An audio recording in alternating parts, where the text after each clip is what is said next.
السلام علیکم ورحمۃ اللہ وبرکاتہ۔ نحمده ونصلي على رسوله الكريم، اما بعد فاعوذ باللہ من الشیطان الرجیم، بسم اللہ الرحمن الرحیم۔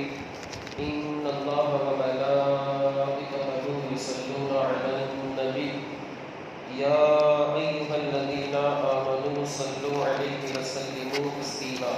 اللهم صل على سيدنا ومولانا محمد معدن الجود والكرم وآله الكرام وابنه الكريم وبارك وسلم۔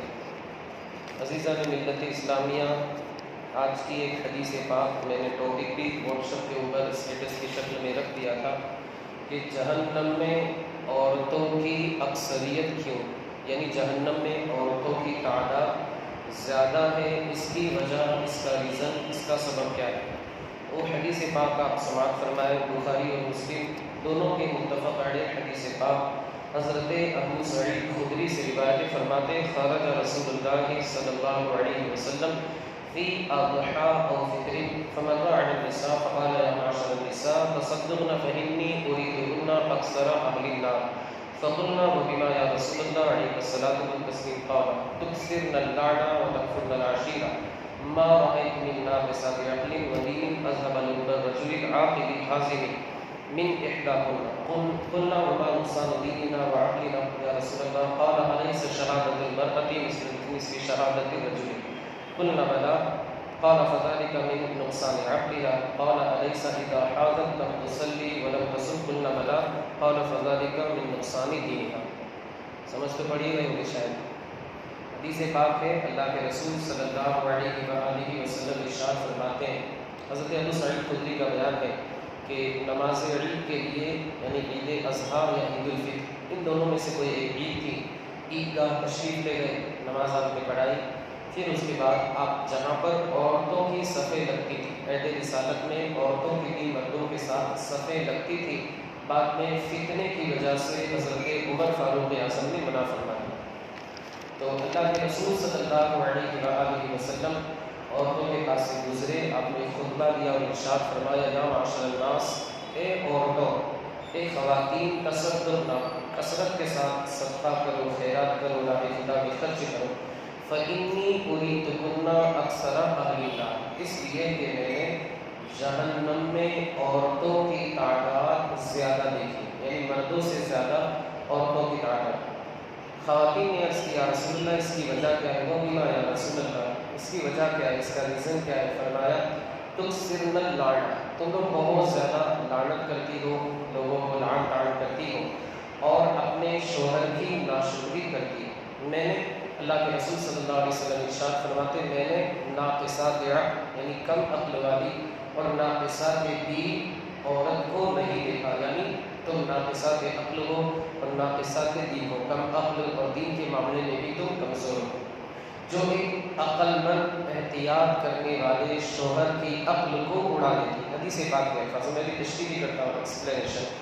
لوگوں نے عرض کی، جو خواتین تھی، کہ ہمارے دین کا نقصان کیا ہے، کمی کیا ہے؟ اللہ کے رسول صلی اللہ علیہ وآلہ وسلم نے ارشاد فرمایا کہ کیا ایک خاتون کی گواہی کہیں پر معتبر ہے؟ نہیں، بلکہ قرآن مقدس نے فرمایا وَاسْتَشْهِدُوا شَهِيدَيْنِ مِن رِجَالِكُمْ فَإِن لَّمْ يَكُونَا رَجُلَيْنِ فَرَجُلٌ وَامْرَأَتَانِ، یعنی اگر دو مرد ہیں تو دونوں کی گواہی معتبر، لیکن اگر ایک مرد ہے ایک خاتون ہے تو تنے تنہا اس خاتون کی گواہی اور شہادت معتبر نہیں ہوگی، بلکہ دو عورتیں ہوں گی تو ان دو عورتوں کی گواہی ایک مرد کے برابر ہوگی۔ یہ نقصان دین ہے کہ دو عورتوں کی گواہی ایک مرد کے برابر، مرد تو اکیلا ہے، اس کی گواہی کافی ہے، لیکن اگر عورت ہے تو دو عورتیں ہونی چاہیے، ان کی شہادت اور گواہی ضروری ہے، ایک اگر عورت ہے اس کی گواہی نہیں چلے گی۔ آگے فرمایا کہ نقصان عقل کیا ہے؟ تو اللہ کے رسول صلی اللہ علیہ وآلہ وسلم نے ارشاد فرمایا کہ کیا جب مخصوص ایام آتے ہیں وہ نماز نہیں پڑھ سکتی، روزے نہیں رکھ سکتی؟ لوگوں نے عرض کی عورتوں نے کہ یا رسول اللہ بالکل صحیح بات ہے، تو آپ نے ارشاد فرمایا یہ نقصان دین ہے۔ یہ کیا ہے نقصان دین؟ کہ وہ مکمل طریقے سے عبادت جس طرح مرد حضرات کرتے ہیں اس طرح نہیں کر پاتے۔ اب دیکھیے مخصوص خطبہ اللہ کے رسول صلی اللہ علیہ وسلم عید اضحیٰ عید الفطر کی نماز سے فراغت کے بعد عورتوں میں آپ یہ خطبہ دیا کرتے تھے۔ آپ نے ارشاد فرمایا کہ میں نے اکثر خواتین کو یعنی خواتین کی زیادہ تعداد جہنم میں دیکھی۔ شارحین حدیث محدثین کرام ایکسپلینیشن کرنے والے حضرات جو ہے ایکسپلینرز، وہ فرماتے ہیں کہ یہ آپ نے معراج میں دیکھا تھا، آپ نے جہنم کو دیکھا، آپ اس نتیجے پر پہنچے کہ عورتوں کی تعداد زیادہ ہے یا عورتوں کی تعداد زیادہ ہے مردوں کی تعداد کم، یا آپ نے کشف کے ذریعے یہ بات معلوم کر دی تھی جہنم کے حالات کہ عورتوں کی تعداد زیادہ ہے مردوں کی تعداد کم۔ اس سے ہمیں یہ سمجھ میں آتی ہے بات کہ ہمارے حضور کو اللہ رب العزت نے جنت اور دوزخ ان دونوں کے اندر کہ کون کتنے ہیں، کتنی تعداد ہے، ان ساری چیزوں کا علم بھی دیا ہے۔ یعنی آپ تعداد بھی جانتے تھے، ظاہر سی بات ہے آپ نے جب کثرت دیکھی تو یقینی طور پر آپ جانتے ہیں، اگر آپ نہیں دیکھتے تو جان نہیں پاتے۔ اللہ کے بتانے سے آپ جانتے ہیں، ہمارا یہ عقیدہ ہے، اس حدیث پاک سے اس کا ثبوت ہوتا ہے کہ آپ جانتے ہیں جہنم کا کیا حال ہے، جنت کا کیا حال ہے، جہنم میں تعداد کتنی ہے، کس کی زیادہ تعداد ہے، کس کی تعداد کم ہے، اسی طرح جنت میں تعداد کس کی زیادہ ہے اور کس کی تعداد کم ہے، یہ اللہ کے رسول صلی اللہ علیہ وآلہ وسلم جانتے ہیں۔ امام اہل سنت حضور اعلیٰ حضرت شاہ امام احمد رضا حافظ غریب بھی فرماتے ہیں، سر عرش پر ہے تیری گزر، دل فرش پر ہے تیری نظر، ملکوت و ملک میں کوئی شے نہیں وہ جو تجھ پہ آیا ہے۔ یہ ہمارے حضور کی شان ہے، اور کوئی غیر کیا تم سے نہاں ہو بھلا، جب نہ خدا ہی چھپا تم پہ کروڑ۔ تو اس آیت کریمہ سے ہمارے نبی کا یہ بات مطلب ہمارے نبی کا یہ معجزہ ثابت ہوتا ہے کہ اللہ نے آپ کو علم غیب عطا فرمایا، جو کہ علوم خمسہ میں سے 5 علوم ہیں جن کا علم اللہ رب العزت کو ہے اور اس کے بتانے سے ہمارے حضور جانتے ہیں۔ یہاں پر آپ دیکھیں اللہ کے رسول نے ارشاد فرمایا عورتوں کو مخاطب کر کے کہ تمہاری جہنم میں تعداد زیادہ ہے۔ یہ ایک مرض ہو گیا، ایک بیماری کہ جہنم میں تمہاری تعداد زیادہ ہے، لیکن ہمارے حضور صرف مرض بیماری بتانے کے لیے نہیں آتے بلکہ اس کا علاج بھی لے کر کے آئے۔ آپ نے فرمایا کہ تمہاری جہنم میں تعداد زیادہ ہے، علاج کیا ہے؟ فرمایا تصدقنا، کثرت سے صدقہ کرو، اس لیے کہ جب بندہ کثرت سے صدقہ کرتا ہے، حدیث پاک ہے ان الصدقۃ لتطفئ غضب ربی، کہ صدقہ جو ہے وہ غضب الہی کی آگ کو مٹا دیتا ہے، اللہ کے غضب کی آگ یا جہنم کی آگ جو ہوتی ہے اسے مٹا دیتا ہے۔ تو مرض کیا تھا؟ جہنم میں جانا۔ علاج کیا ہے؟ کثرت سے صدقہ کرنا، یعنی اگر بندہ صدقہ کرے گا اللہ اسے جہنم سے آزاد فرما دے گا۔ اب آپ ذرا سوچیں کہ آج کل جو ہم 10واں 20واں 30واں 40واں برسی فاتحہ درود نیاز وغیرہ کرتے ہیں، یہ بھی صدقہ نافلہ ہی ہے۔ صدقہ نافلہ جو امیر بھی کھا سکتا ہے، سید بھی کھا سکتا ہے، مالک نصاب بھی کھا سکتا ہے، صاحب استطاعت بھی کھا سکتا ہے، تو یہ صدقہ نافلہ ہوا۔ آج کل جو ہم 10واں 20واں 30واں کرتے ہیں، ہماری نیت کیا ہوتی ہے کہ جہنم کی آگ سے مردے کو نجات ملے۔ یہ جو ہمارا عمل ہے، لوگ کہتے ہیں کہ یہ بدعت ہے، یہ شرک ہے، غیر اللہ سے مدد مانگنا ہے، معاذ اللہ۔ ہمارا جو یہ عمل ہے یہ حدیث پاک سے ثابت ہے۔ میرے آقا نے کیا فرمایا؟ جہنم میں تمہاری کثرت میں نے دیکھی، اگر بچنا چاہتی ہو تو صدقہ کرو۔ تو آج کل ہم جو کھانا کھلاتے ہیں کیا ہے؟ ایک طریقے کا صدقہ نافلہ ہی ہے، وہ زکوٰۃ وغیرہ نہیں ہے، ایک صدقہ نافلہ۔ ہم یہی تو کرتے ہیں کہ ہمارے حضور نے ہمیں بتایا کہ جہنم سے آزادی چاہتے ہو تو صدقہ کرو، یہ صدقہ اللہ کے غضب کی آگ کو مٹا دے گا۔ مگر کچھ لوگ گمراہ کرنے کے لیے، بہکانے کے لیے، ورگلانے کے لیے آ جاتے ہیں، کہتے ہیں 10واں مت کرو، 20واں مت کرو، 20واں مت کرو، 40واں مت کرو، نیاز مت کرو، لیکن جب ان کو کھلایا جائے تو مزے لے کر کے ایک سنی سے بھی زیادہ وہ لوگ گلے تک کھا لیتے ہیں۔ تو یہ لوگ ابھی 100-150 سال کی پیداوار ہے۔ ہمارا تو مسلک، ہمارا جو مذہب ہے وہ تو آمینہ کے لال کا جو بتایا ہوا مسلک تھا وہ ہے۔ پہچان کے لیے ہم مسلک اعلیٰ حضرت کہتے ہیں، ورنہ ہمارا مسلک اہل سنت و جماعت مسلک اعلیٰ حضرت ہے، اور یہ ہمارا جو عمل ہے حدیث پاک سے ثابت ہے۔ جو لوگ منع کرتے ہیں وہ لوگ دلیل لائے، ویسے ان کے پاس کوئی دلیل نہیں۔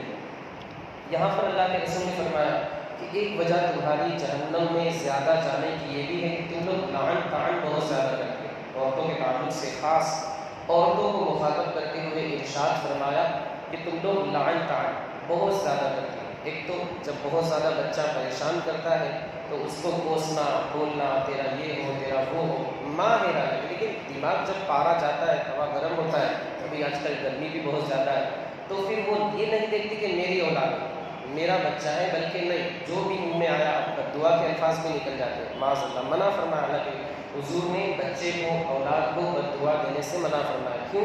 کیونکہ ماں باپ ان کی دعا بچے کے حق میں بہت جلدی قبول ہوتی ہے۔ جس طرح دعا بہت جلدی قبول ہوتی ہے، اسی طرح بد دعا بھی بہت جلدی قبول ہوتی ہے۔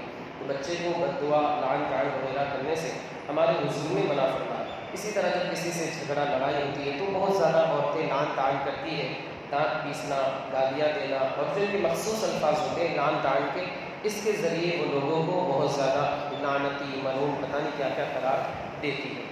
تو یہ بھی جہنم میں جانے کا سبب ہے۔ آگے ایک اور سبب ارشاد فرمایا کہ تکفرن العشیرہ، کہ تم جو ہے شوہروں کی ناشکری کرتی ہو، شوہر کی ناشکری۔ مثال کے طور پر آپ سے کہا گیا کہ آپ میرے لیے 1000 روپے کا ڈریس لائیں، تو اتفاق سے آپ ظاہر سی بات ہے کام کرتے ہیں، آپ آفس پہ جانا ہے، کام فرصت نہیں مل پائے اور آپ ڈریس وقت پر نہیں لائے، 1 دن 2 دن لیٹ ہو گیا، تاخیر ہو گئی، یا پھر آپ سے کہا کہ 1000 کا ڈریس لانا اس سے کم کا نہیں ہونا چاہیے، مگر آپ کو اتفاق سے 800 والا مل گیا، آپ کو ٹھیک ٹھاک لگا، آپ لے کر کے آپ سے قیمت پوچھی گئی، آپ نے بتایا 800 روپئے میں سے آپ اس وقت جھوٹ بولے، یہ بھی جائز ہے۔ شریعت یہ کہتی ہے کہ آپ عورت کے سامنے جھوٹ بولے، اس کے دل کو خوش کرنے کے لیے جائز ہے، لیکن آپ بھولے بھالے آدمی، سیدھے سادھے، ماشاء اللہ، آپ نے کہہ دیا کہ بھائی 800 کا ہے، اب آپ کی خیریت نہیں ہے، جسے کہا جائے گا آپ سے کہ میں نے تو آپ سے 1000 روپے کا کہا تھا، آپ 800 کا لے آئے، سستی چیز اٹھا لائے۔ دوسری بات، آپ بھول گئے، 2-3 دن تاخیر ہو گئی اور ڈریس نہیں آ پایا، اب جو سامنے سے تقاضا تھا وہ آپ پورا نہیں کر پائے، ان کی جو تمنا تھی، تو اب ان کی زبان سے کیا الفاظ نکلے؟ حدیث پاک کے الفاظ، اذا رأت منک شیئا قالت ما رأیت منک خیرا قط۔ ہماری زبان میں اگر ہم ترجمہ کریں محاورے کہ تم نے تو میرے لیے زندگی میں کچھ کیا ہی نہیں، ہوتے کہ نہیں الفاظ سننے میں آتے ہوں؟ تو یہ جو آج کل جو الفاظ ہمارے درمیان عورتوں کے اندر خاص طور سے شوہروں کو لے کر رائج ہے، ہمارے حضور نے آج سے 1450 سال پہلے ہی فرما دیا تھا کہ شوہروں کی بڑی ناشکری ہو، کتنا بھی شوہر کرے لیکن ایک بار جب پارا گیا تو ساری چیزیں وہ بھلا کر کے بیٹھ جاتی، ساری چیزیں بھول جاتی، اور یہی اس کے الفاظ ہوتے ہیں۔ حدیث پاک میں باقاعدہ الفاظ ہیں عربی کے اندر، ہم جسے اپنی زبان میں ترجمہ کرتے ہوئے کہہ سکتے ہیں کہ تم نے تو میرے لیے زندگی بھر کچھ کیا ہی نہیں۔ تو حضور نے اس بات سے روکا کہ ناشکری مت کرو، کیونکہ یہ جو الفاظ ہیں یہ مرد کے دل میں چبھتے ہیں نا، کیونکہ وہ بیچارہ محنت کرتا ہے دودھ تاپ میں، پھر لا کر کے جو اسے بن سکا لا کر کے دیا، کھلایا پلایا، پھر ایسے تانش میں بسا اوقات ایسا ہوتا ہے کہ اس لمبی زبان اور ناشکری زبان، ناشکری والی زبان کی وجہ سے بات طلاق تک پہنچ جاتی ہے، ڈیورس تک ہو جاتی ہے۔ آپ حضرات کو تو ویسے یہ سمجھ کے چلنا ہے کہ ہماری 2 انچ کی زبان ہے، سامنے والی جو پارٹی ہے اس کی 4 انچ کی زبان ہے، یا 1 فٹ کے لیے آپ مان لیجیے، تو آپ کو پہلے سے یہ ذہن بنا کے چلنا ہے کہ ہمیں ہر بات کا برا نہیں لگانا، ہر بات کا ہمیں برا نہیں لگانا۔ اسی وجہ سے عورتوں کے ہاتھ میں نکاح، طلاق وغیرہ کا اختیار نہیں دیا، عورتوں کو طلاق کا اختیار نہیں دیا، ورنہ تھوڑی سی بات ہوئی، جلا لایا ماما کو، 1 2 3 ایسا ہو جاتا ہے۔ تو اس وجہ سے اللہ رب العزت نے یہ نظام بنایا کہ مرد جو ہے بھلے جلال اس کو بھی آتا ہے، وہ عورت سے زیادہ اس کو جلال آتا ہے، لیکن جو مرد ہے وہ تھوڑا سمجھدار بھی ہوتا ہے، اور سامنے ادر پارٹی، جو سامنے والی پارٹی ہے، وہ پہلے تو عقل سے کمزور، آدھی عقل، دوسری بات کہ کسی بھی چیز کی فیصلہ لینے میں، فیصلہ کسی بھی چیز کا کسی بھی چیز کو ڈیسائیڈ کرنے میں، فیصلہ کرنے میں بہت جلدی باز، نہیں اس نے مجھے ایسا کہا میں اس کو 2 بولوں، سو بیشتر ایسا ہوتا ہے۔ اس وجہ سے اللہ نے طلاق کا اختیار شوہر کو دیا ہے، عورت کو نہیں دیا ہے، ورنہ تو روز کم سے کم ایک محلے کے اندر 10 گھر ٹوٹتے ہوئے نظر آتے ہیں۔ یہ اللہ تعالیٰ کی مصلحت ہے، حکمت ہے کہ طلاق کا اختیار، پاور جو ہے وہ مرد کو دیا ہے، عورت کو نہیں دیا ہے۔ تو یہ خاوند کی ناشکری کرتی ہیں، یہ عورتوں کی خاصیت۔ میرے آقا مصطفیٰ کریم نے فرمایا کہ اس وجہ سے عورتوں کی تعداد جہنم میں زیادہ ہے۔ ایک عقل مند شخص جو بیچارہ محنت مزدوری کرتا ہے، سمجھدار ہے، اس کی عقل کو بھی اڑا دیتی ہے یہ ایسی عورت۔ اللہ کے رسول نے خود حدیث پاک میں ارشاد فرمایا کہ کہ ایک عقلمند شخص کی جو عقل ہوتی ہے اس کو بھی یہ اڑا دیتی ہوتا ہے، ڈسٹرب ہو جاتا ہے، اتنا بیچارہ کام کرتا ہے، محنت کرتا ہے، مگر اس کے باوجود بھی یہ تانے، یہ تانا زنی وغیرہ وغیرہ کڑوے کڑوے الفاظ سننے پڑتے ہیں۔ تو پہلے سے ذہن بنانا کہ ہمیں برداشت کرنا ہے، صبر کرنا ہے۔ اب نقصان عقل یعنی عقل کا کم ہونا اور نقصان دین کا کم ہونا، اللہ کے رسول نے ارشاد فرمایا کہ جب ان کے مخصوص ایام آتے نمازیں نہیں پڑھ سکتی، روزے نہیں رکھ سکتی، یہ ہو گئے نقصان دین، یعنی دین کے اعتبار سے وہ مکمل طریقے سے اس پر عمل نہیں کر سکتے۔ نقصان عقل کیا ہے؟ میں نے آپ کو بتایا کہ 2 عورتوں کی گواہی ایک مرد کے برابر ہوتی ہے، یہ ان کا نقصان دین ہوا، یہ نقصان عقل ہوا کہ ان کی ظاہر سی بات ہے عقل جو ہے وہ کمزور ہے، اس بنیاد پر ایک عورت کی گواہی معتبر نہیں ہے، بلکہ 2 عورتوں کی گواہی وہاں پر معتبر ہوتی ہے اور مرد کے قائم مقام ہوتی ہے۔ اب آپ حضرات کو ہمیں اس حدیث پاک سے درس ملتا ہے اور ہماری اسلامی بہنیں خواتین جو ہے انہیں یہ درس ملتا ہے کہ انہیں مردوں کی ناشکری نہیں کرنی، کثرت سے صدقہ کرنا۔ اچھا ایک بات یہ بھی ہے کہ کنجوسی وغیرہ بھی عورتوں میں زیادہ ہوتی ہے، کنجوسی وغیرہ میں بھی، اور کنجوسی وغیرہ بھی یعنی راہ خدا میں خرچ کرنا یہ عورتوں میں کم رہتا ہے، کنجوسی وغیرہ زیادہ رہتی ہے۔ تو اس کا بھی ان لوگوں کو حکم دیا گیا کہ راہ خدا میں صدقہ کرو۔ کنجوسی زیادہ رہتی ہے، اس کی وجہ، اس کا ریزن آپ دیکھتے ہو، آپ میں سے تقریباً سارے لوگ میں دعوے کے ساتھ کہہ سکتا ہوں ان کے زیورات کی زکوٰۃ آپ ہی ادا کرتے ہیں۔ تقریباً میرے حساب سے سارے ہی لوگ ایسے ہوں گے کہ اپنی عورتوں کی زکوٰۃ، اپنی خواتین کی زکوٰۃ جو ہے وہ آپ خود ادا کریں۔ آپ نے ایک سال یہ کہہ دیا کہ میں زکوٰۃ اس سال ادا نہیں کروں گا، تو اپنے زیور بیچ کر کے زکوٰۃ ادا کر، یہ دیکھیے آپ کی خیریت نہیں، مطلب وہ یہ چاہتی ہی نہیں کہ ہم اپنے زیور بیچ کر کے زکوٰۃ ادا کریں۔ ویسے تو شریعت نے اجازت دی ہے، آپ ان کی اجازت سے خرچ کر سکتے ہیں، زکوٰۃ وغیرہ دے سکتے ہیں اپنے مال میں سے، لیکن ان میں کنجوسی رہتی ہے، اس وجہ سے وہ زکوٰۃ وغیرہ خود ادا نہیں کرتے۔ اگر خود ادا کرتے ہیں وہ بھی ثواب پائیں گے، اور آپ کے ذریعے ادا ہو رہی تو آپ کو بھی ثواب ملے گا۔ میرے آقا مصطفیٰ کریم نے فرمایا یہ سو عادتیں ہیں عورتوں کی، یہ عادتیں رہے گی اور جائے گی نہیں، یہ عادتیں تو رہے گی، اس لیے کہ فرمایا المرأۃ کالضلع ان اقسمتها کسرتها، یعنی عورت جو ہے وہ ٹیڑھی پسلی سے پیدا کی گئی۔ حضرت اعظم کی ٹیڑھی پسلی سے حضرت حوا رضی اللہ تعالیٰ عنہ کی پیدائش ہوئی ہے۔ تو یہ عورت جو ہے یہ آڑی مطلب ٹیڑھی پسلی سے اس کی پیدائش ہوئی۔ اب ہڈی کو آپ سیدھا کرنا چاہیں، صبح سے لے کے شام تک آپ ہتھوڑی لے کے بیٹھ گئے، نیچے لوہے کا وہ سیدھا آپ نے رکھ دیا ہے، آپ یہ چاہ رہے کہ میں اس کو سیدھا کروں، سیدھی ہوگی ہڈی؟ ٹوٹ جائے گی مگر وہ سیدھی نہیں ہوگی۔ ہمارے حضور نے ارشاد فرمایا کہ عورت جو ہے وہ ٹیڑھی پسلی کی ہڈی کی طرح، چاپ بولتے ہیں یہاں پر، چاپ میں سے نکلتی ہے، تو اس کی طرح اگر آپ اسے سیدھا کرنا چاہیں گے ٹوٹ جائے گی مگر وہ سیدھا نہیں ہوگی، وہ جو ہڈی ہے وہ سیدھی نہیں ہوگی۔ میرے آقا نے پھر علاج بھی بتایا کہ اگر تم چاہتے ہو کہ اس سے فائدہ حاصل کرو تو ٹیڑھا ہی رہنے دو، سیدھا کرنے مت جاؤ، سیدھا کرنے جاؤ گے بات بگڑ جائے گی، بات ڈیوورس تک پہنچ جائے گی۔ تو عورت سے فائدہ حاصل کرنا، اس کو لے کر کے زندگی چلانا، گھر کا کام کاج چلانا، اور جیسا کہتے ہیں نا گھر ایک چلانا، تو عورت کی جو خاصیت ہے ٹیڑھی پسلی، یعنی اس کی زبان جو ہے خطرناک والی ہوتی ہے، تو یہ ساری چیزوں کو برداشت کر کے ہی آپ کو چلنا پڑے گا۔ اگر آپ یہ چاہیں کہ اس کا علاج میں کروں، میں اس کو ماروں پیٹوں،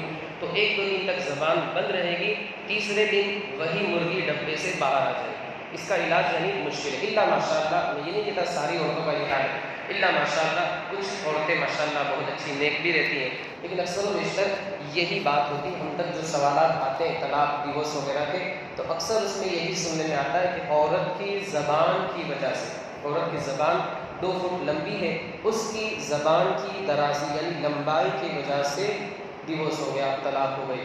تو خیر یہ ساری چیزوں سے ہمیں پرہیز کرنا ہے، اور مرد حضرات کے لیے حکم یہ ہے کہ صبر کریں، برداشت کریں، اللہ تعالیٰ اس پر انہیں بہترین اجر و ثواب عطا فرمائے۔ جب ولی کو عورت نہیں چھوڑ سکتی تو عام آدمی کو کیسے چھوڑے گی؟ ایک ولی اللہ تھے، تو ان کی جو اہلیاتی خاتون تھی وہ بھی ایسی تھی، اپنے شوہر کو ولی کبھی نہیں مانتی، ہاں دوسروں کی بات کرتی تھی کہ فلاں ولی ہے، وہ ولی ہے، یہ ولی ہے، وہ ولی ہے، سب کو مانتی، لیکن اپنے شوہر نامدار جو تھے ولی اللہ، اللہ کے مقرب محبوب بندے، ان کو ولی نہیں مانتے۔ اب یہ بزرگ فرماتے تھے کہ اللہ نے مجھے بھی تیزی سے نعمت کے طور پر اللہ نے مجھے بھی ولایت کے منصب پر فائز فرمایا ہے، میں بھی اللہ کا ولی ہوں، اللہ والا ہوں، الحمدللہ۔ تیری سے نعمت کے طور پر اظہار کر سکتے ہیں، کیونکہ ولی اپنی ولایت ظاہر کرتا ہے، اس کا یہ مقصد ہوتا ہے کہ میرے ذریعے دین کا کام ہو، تبلیغ ہو۔ اس کا یہ مقصد نہیں ہوتا، اللہ کے ولیوں کا یہ مقصد نہیں ہوتا کہ ہم ایک مریدین کی لائن لگے اور خرچہ پانی، لفافے، نذرانے، خدمت وغیرہ چالو ہو جائے، بلکہ ولی اللہ کا مقصد یہ ہوتا ہے، سچا مقصد، سیدھا مقصد، کہ ہم اپنے ذریعے دین کی خدمت کریں، تبلیغ کریں، لوگوں تک اللہ کا دین پہنچائے۔ غریب نواز جب آئے باہر سے تو کیا لے کر گئے؟ تلوار لے کر کے تو نہیں آئے، بلکہ اگر آپ لائے تو قرآن لے کر کے آئے، آپ آئے ایمان لے کر کے آئے۔ اور آپ دیکھیے ماشاءاللہ ایک دن میں 90 لاکھ لوگوں کو مسلمان بنایا۔ پھر اللہ کے ولیوں کی شان ہوتی ہے۔ پھر وہ جو ولی اللہ کے نیک بندے، انہوں نے اپنی بیوی سے فرمایا کہ میں بھی اللہ کا ولی ہوں، اللہ رب العزت نے مجھے یہ ولایت کے منصب پر فائز فرمایا۔ لیکن وہ جو خاتون تھی وہ مانتی ہی نہیں تھی کہ آپ ولی نہیں ہو ہی نہیں سکتا۔ اتفاق سے ایک مرتبہ باہر اوپر ایک ولی اللہ کے ولی ایسے اڑ رہے تھے۔ اللہ نے ولیوں کو یہ اختیار دیا جہاں چاہے جا سکتے ہیں۔ جب ولیوں کا یہ عالم ہے تو نبیوں کا عالم کیا ہوگا، آمنہ کے لال کا عالم کیا ہوگا جب ان کے گدا بھر دیتے ہیں۔ شاہان زمانہ کی جولی محتاج کا جب یہ عالم ہے تو مختار کا عالم کیا ہوگا۔ اللہ رب العزت اپنے حبیب کے صدقے میں ولیوں کو یہ اختیارات عطا فرمایا۔ اڑ رہے تھے، اب وہ جو خاتون تھی اس نے دیکھا کہ ہاں بھائی ایک ولی اللہ ہے، اڑ رہے تھے۔ رات میں ان کے جو بزرگ تھے ولی اللہ وہ گھر پر آئے، کہا کہ تم اپنے ولایت کا دعویٰ کرتے ہو، اپنے ولی ہونے کا دعویٰ کرتے ہو، آج میں نے ایک ولی کو دیکھا جو ہوا میں اڑ رہا تھا، آج میں نے ایک ولی کو دیکھا جو ہوا میں اڑ رہا تھا، کیا تم ہوا میں اڑ سکتے ہو؟ وہ جو ولی اللہ تھے اس خاتون کے شوہر انہوں نے فرمایا تم نے برابر غور سے نہیں دیکھا، وہ اڑنے والا میں ہی تھا، تمہیں برابر نظر نہیں آیا۔ اب عورت نے برابر نہیں دیکھا ہوگا، لیکن جب انہوں نے یہ کہا، یہ فرمایا کہ وہ اڑنے والا میں تھا، اب آپ دیکھیں اس عورت کا جواب، اچھا میں مانتی ہوں چلو اڑنے والے آپ تھے، آپ ہی وہ اڑنے والے تھے، اس وجہ سے تھوڑا سا ٹیڑھا اڑ رہے تھے۔ یہ دیکھیے عورت کی خاصیت، اس کی زبان آپ دیکھیں، پہلے تو ولی ماننے سے انکار کر دیا، وہ بزرگ ہوا میں اڑنے لگے، آ کر کے بتایا، یعنی خاتون نے پہلے کہا کہ ہوا میں اللہ کے ولی اڑ رہے ہیں، وہ بزرگ نے فرمایا کہ وہ اللہ کا ولی کوئی اور نہیں، میں ہی تھا۔ اس نے کہا اچھا آپ ہی تھے، اسی وجہ سے تھوڑا سا ٹیڑھا اڑ رہے تھے، سیدھا نہیں اڑ رہے۔ اب دیکھیے ولی کی بیوی کی یہ حالت ہے، تو آج کل عوام اہل سنت کی بیویوں کا کیا عالم ہوگا، ہمیں تو گھر کی بات پتہ نہیں، لیکن بہرحال ہمیں حدیث پاک سے اور یہ جو ولی اللہ کا واقعہ ہے اس سے ہمیں یہ درس ملتا ہے، سبق ملتا ہے، یہ نصیحت ملتی ہے کہ ہمیں برداشت کرنا ہے۔ اگر کچھ کڑوے جملے، کڑوے الفاظ وغیرہ سننے کو مل جائے تو اسے تبرک سمجھ کر کے سن لینا چاہیے، ادھر سے سن کر ادھر سے نکال دینا چاہیے، بہت جلدی ایکشن نہیں لینا چاہیے، کیونکہ یہ ساری چیزیں بہت پہلے سے چلی آ رہی ہیں۔ تو حدیث پاک سے ہمیں یہ درس ملتا ہے، اس پر ہمیں عمل کرنے کی ضرورت ہے۔ مولا عز و جل ہمیں آپ کو اور ساری دنیا کے خوش عقیدہ مسلمانوں کو مصطفیٰ کریم کی سنتوں کے مطابق زندگی کے شب و روز گزارنے کی توفیق رفیق عطا فرمائے۔ مولا جو کچھ بھی بیان ہوا اس کے بیان کرنے میں مجھ سے غلطی، لفظ، خطا، خامی ہوئی ہو، اپنے حبیب کے صدقے میں سے معاف فرما۔ مولا اس کی برکتوں سے ہمیں مالا مال فرما، ہمارے بھائیوں میں درس میں شرکت کی انہیں جزائے خیر عطا فرما، ان کی مشکلات کو آسان فرما، ان کی کمائی میں، کاروبار میں، تجارت میں، رزق حلال میں خوب سے خوب تر برکتیں عطا فرما۔ ہمارے بھائیوں کو مدینہ منورہ کی مقبول حاضری عطا فرما، ہمارے بھائیوں کو اس درس کی برکت سے حج مبرور کی سعادت عطا فرما، گنبد خضرا کے سامنے افطاری کرنے کا شرف عطا فرما۔ مولا عز و جل کعبہ مقدسہ کے سامنے مقام ابراہیم کے قریب حجر اسود کے پاس انہیں زمزم پینا نصیب فرما۔